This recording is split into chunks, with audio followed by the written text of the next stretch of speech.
Bapak dan Ibu para meditator yang terkasih, kita akan melakukan meditasi bersama. Baiklah, kita membuka meditasi bersama kita dengan mendengarkan firman Tuhan. Dalam nama Bapa dan Putra dan Roh Kudus, amin. Tuhan sertamu dan sertamu juga. Inilah Injil Yesus Kristus menurut Santo Matius. Dimuliakanlah Tuhan. Dalam khotbah di bukit, Yesus berkata, "Jika engkau berdoa, masuklah ke dalam kamarmu, tutuplah pintu, dan berdoalah kepada Bapamu yang ada di tempat yang tersembunyi. Maka Bapamu yang melihat yang tersembunyi akan membalasnya kepadamu." Demikianlah Injil Tuhan. Terpujilah Kristus.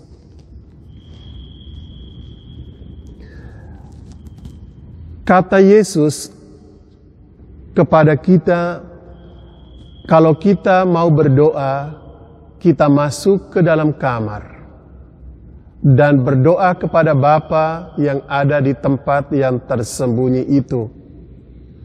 Kamar, sejak zaman Santo Agustinus, dilihat sebagai ruang batin, tempat di mana Tuhan tinggal, dan di sanalah doa itu terjadi.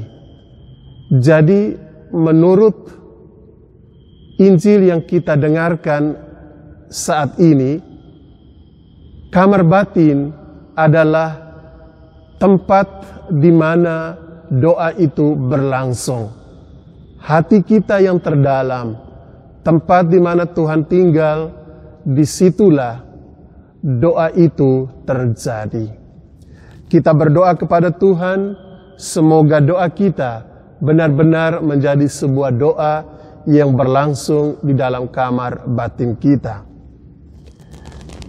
Baiklah Bapak dan Ibu para meditator yang terkasih, saya ingin pada kesempatan ini merangkum percakapan 12 langkah belajar meditasi yang sudah kita lalui beberapa waktu terakhir ini.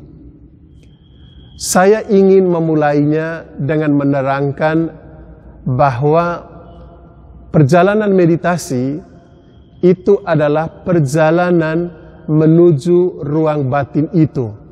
Perjalanan untuk bertemu dan mengalami Tuhan di dalam kedalaman batin kita. Dan perjalanan ini bukanlah sebuah perjalanan yang baru kita alami atau kita jalani pada waktu-waktu ini. Tradisi kita yang panjang itu sudah melukiskan bahwa perjalanan doa adalah sebuah perjalanan menuju ruang batin. Itulah yang diperbincangkan dalam 2 percakapan pertama tentang tradisi mantra. Dalam percakapan itu, kita diperlihatkan bahwa doa sebagai sebuah perjalanan menuju puri batin, menuju ruang batin kita, itu adalah sebuah kisah sejarah yang panjang. Praktek ini bahkan sudah berlangsung sejak zaman Perjanjian Lama. Dan kita tahu dalam Injil, Yesus mengatakan kalau Anda berdoa, Anda harus masuk ke ruang batin. Dan Paulus kemudian mengatakan bahwa kalau kita berdoa, kita sesungguhnya tidak tahu berdoa. Roh yang ada di dalam batin kita, itulah yang berdoa untuk kita. Dan kemudian kita masuk dalam tradisi para Bapak Padang Gurun yang menekankan hal yang sama. Jadi berarti bahwa meditasi sebagai sebuah perjalanan untuk bertemu dengan Tuhan untuk mengalami Allah di dalam puri batin kita, itu sudah merupakan tradisi yang amat panjang di dalam kehidupan kekristenan kita. Kemudian kita juga perlu ketahui bahwa perjalanan menuju puri batin ini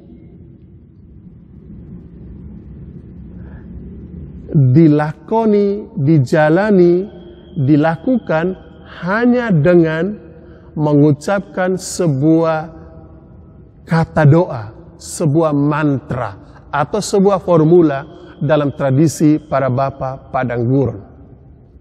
Jadi perjalanan ke dalam puri ini adalah sebuah perjalanan yang diwarnai oleh pengucapan kata doa atau mantra.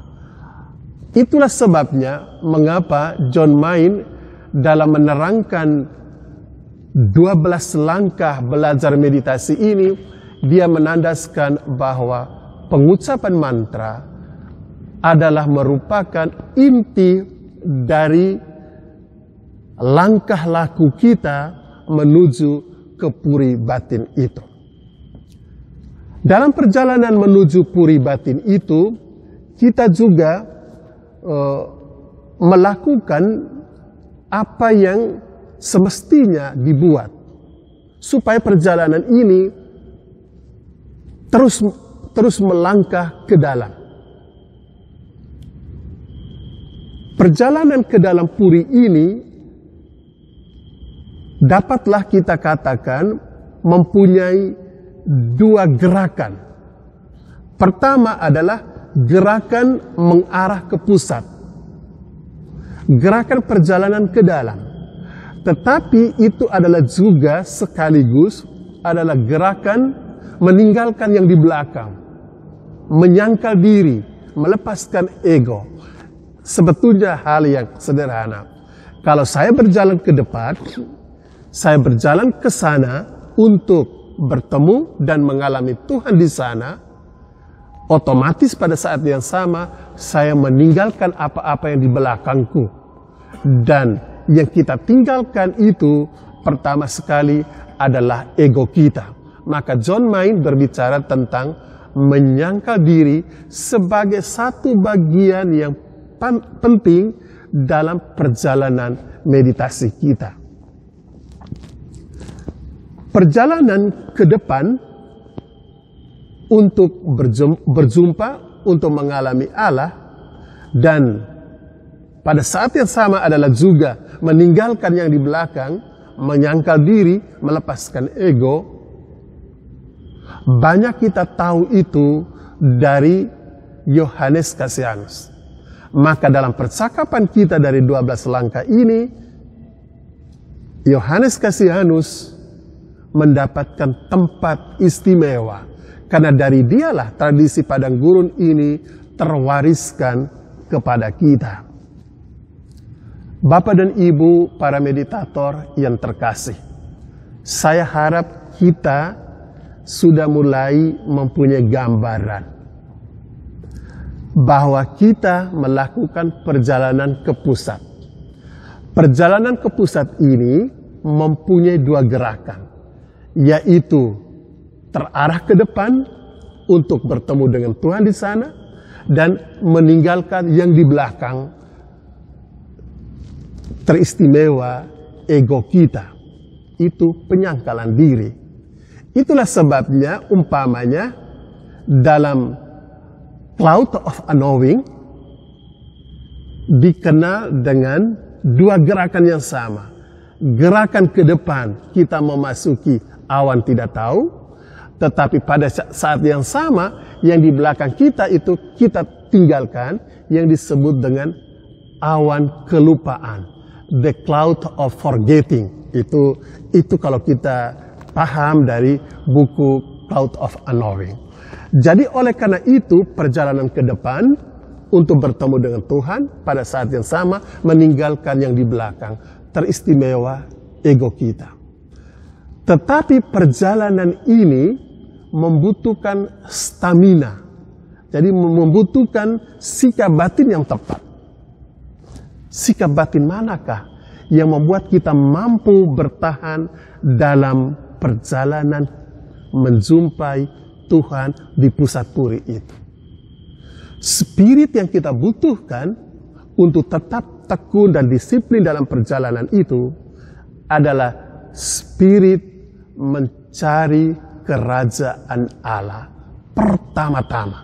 Jadi pertama-tama kita memiliki spirit di dalam batin kita untuk mendahulukan kerajaan Allah. Kalau kita punya spirit ini, maka perjalanan ini meskipun penuh dengan tantangan, tetapi toh bisa dilakoni. Kita bisa bertahan dalam perjalanan itu. Kita butuh spirit ini mendahulukan kerajaan Allah, mencari dahulu kerajaan Allah. Bapak dan Ibu yang saya kasihi dalam Kristus, perjalanan menuju puri batin, perjalanan untuk berjumpa dengan Tuhan, juga membutuhkan satu hal yang untuk John Main itu amat penting, yaitu sadar akan keselarasan kita. Apa yang dimaksudkan oleh John Main dengan percakapan sadar akan keselarasan kita? Cobalah kita bayangkan, kita sedang berjalan ke depan. Waktu kita berjalan ke depan, kita melangkah. Tetapi kalau pada saat itu, konsentrasi kita, perhatian kita tidak tertuju ke depan, pikiran kita itu mengelamun, melantur ke hal-hal lain, apakah tidak ada bahaya bahwa kita terantuk batu, atau bahwa kita salah pilih jalan, atau bahwa kita kemudian sudah melenceng? Oleh karena itu amat penting, waktu kita melakukan perjalanan meditasi, kita membutuhkan keselarasan kita dalam diri kita. Kita memiliki tubuh, memiliki pikiran, memiliki jiwa, memiliki roh. Unsur-unsur ini, tubuh kita dan pikiran kita, jiwa kita dan roh kita, pada saat kita berjalan harus menyatu. Sederhananya begini, saya tidak bisa berjalan sementara kaki saya melangkah, pikiran saya ada di tempat lain. Saya ada di sini sedang duduk meditasi, tapi pikiran saya ada di tempat lain, itu berarti tidak selaras. Di mana ada tubuhmu, pikiranmu juga ada di situ. Ini mindfulness. Ini adalah soal hic et nun dalam istilah kita. Di sini dan saat ini. Itu soal selaras. Keselarasan antara tubuh kita dan pikiran kita. Keselarasan antara tubuh kita dan pikiran kita, jiwa kita dan roh kita menyatu, jadi tidak terpecah-pecah, terbagi-bagi ya. Tubuh di sini, pikiran ada di tempat lain, tapi tubuh di sini, pikiran ada di sini. Sebetulnya itu membawa kita atau mempermudah kita untuk memasuki present moment, saat kini. Meditasi, perjalanan meditasi itu bukan sesuatu yang kita jalani pada masa lampau atau pada masa depan. Tetapi saat ini, pada waktu ini. Maka percakapan, kesadaran mengenai saat kini, present moment, itu menjadi amat penting. Present moment ini, saat ini, dibentuk oleh keselarasan yang terjadi antara tubuh kita dan jiwa kita. Saya ingat Bapak dan Ibu, Santo Benediktus memberikan satu nasihat yang bagus. Ketika dia memberikan wejangan soal bagaimana kita berdoa.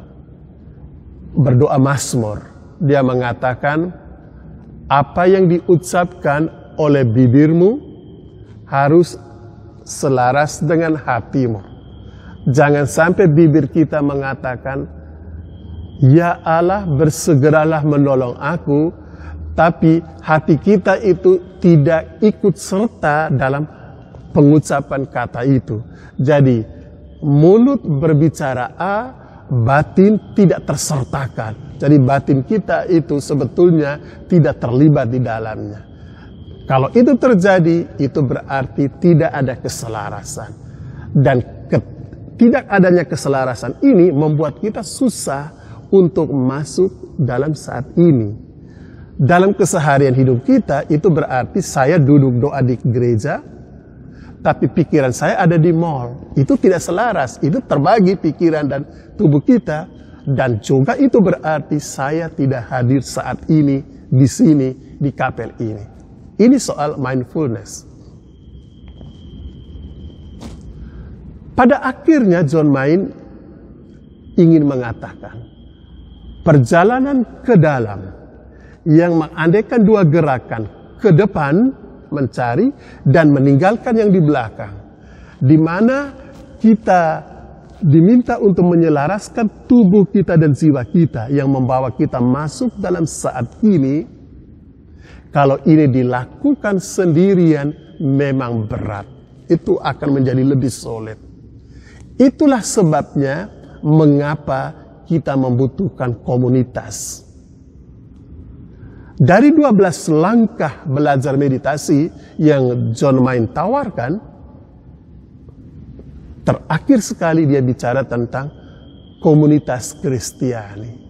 John Main sadar sungguh bahwa tanpa ada komunitas, perjalanan ini menjadi terlalu sulit untuk kita. Selain itu juga, kita juga tahu bahwa perjalanan meditasi selain bersifat personal, juga bersifat komuniter. Karena keselamatan itu tidak hanya untuk saya pribadi, tetapi untuk saya dan komunitas dan jemaat.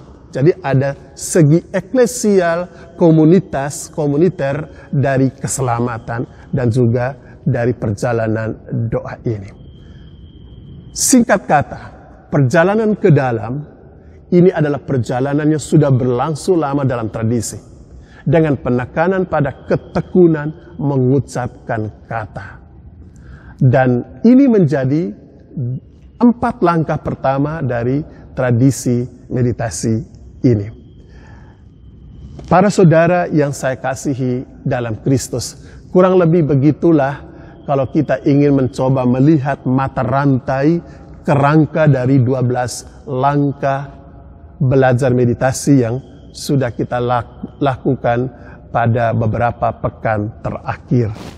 Saya ingin menutup percakapan ini sebelum kita meditasi dengan menjawab 1-2 pertanyaan yang tersisa.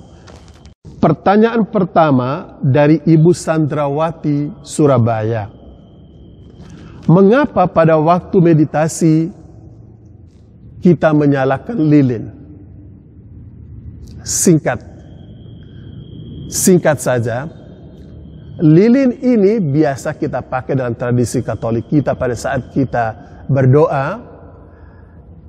Ini untuk menghadirkan rasa hadirat Allah. Jadi membantu kita untuk masuk dalam hadirat Tuhan. Jadi lilin ini membantu kita untuk sadar akan kehadiran Tuhan. Pertanyaan kedua dari Ibu Sandrawati, mengapa dosa kepada Tuhan Yesus diampuni tetapi kepada Roh Kudus tidak? Ini pertanyaan tentu mengingatkan kita akan kata-kata Tuhan bahwa dosa melawan Roh Kudus itu adalah dosa yang tidak dapat diampuni. Apa maksudnya kata-kata ini?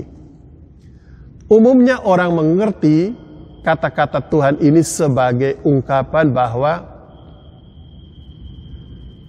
seseorang bila sudah terus-menerus dibisikkan di dalam batinnya oleh Roh Kudus untuk percaya bahwa Yesus itu adalah Tuhan, tetapi dia tetap menolaknya, tetap berkeras kepala, tetap tidak mau menerimanya, bahasa Jawanya artinya tetap ngeyel, itulah dosa melawan Roh Kudus. Inilah dosa yang tidak dapat diampuni. Tidak pernah mau mendengarkan sama sekali bisikan Roh. Bapak dan Ibu yang terkasih, demikianlah rangkuman pendek yang bisa saya buat berkenaan dengan 12 langkah belajar meditasi. Mudah-mudahan Bapak dan Ibu bisa memahami dengan baik poin-poin ini, dan juga 1-2 pertanyaan yang tersisa yang belum sempat dijawab, saya sudah mencoba menjawabnya.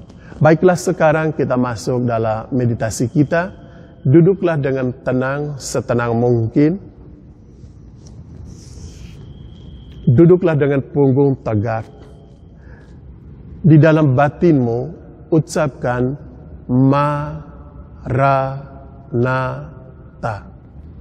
Maranatha. Amin. Marilah berdoa. Bapa Surgawi, bukalah hati kami akan keheningan hadirat Roh Putramu. Bimbinglah kami kepada misteri keheningan ilahi, di mana rahmat kasih-Mu memancar kepada setiap orang yang merindukannya. Maranatha, datanglah Tuhan Yesus. Amin.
Semoga kelompok meditasi ini menjadi rumah spiritual yang sejati bagi yang mencarinya. Semoga keheningan ini menjadi kekuatan untuk membuka hati kami semua kepada citra Allah, sehingga dengan demikian kami saling mengasihi, mengalami damai, berlaku adil, dan menjadi manusia yang bermartabat. Semoga keindahan kerahiman ilahi memenuhi setiap hati kami yang berdoa di sini dengan harapan dan kegembiraan. Semoga kami yang berdoa di sini dikuatkan oleh Roh Kudus untuk melayani semua yang datang dan menerima mereka sebagai Kristus sendiri. Doa yang sederhana ini kami ucapkan dengan perantaraan Kristus Tuhan kami. Amin. Tuhan sertamu dan sertamu juga. Kita semua diberkati oleh Allah yang Maha Kuasa, Bapa dan Putera dan Roh Kudus. Amin.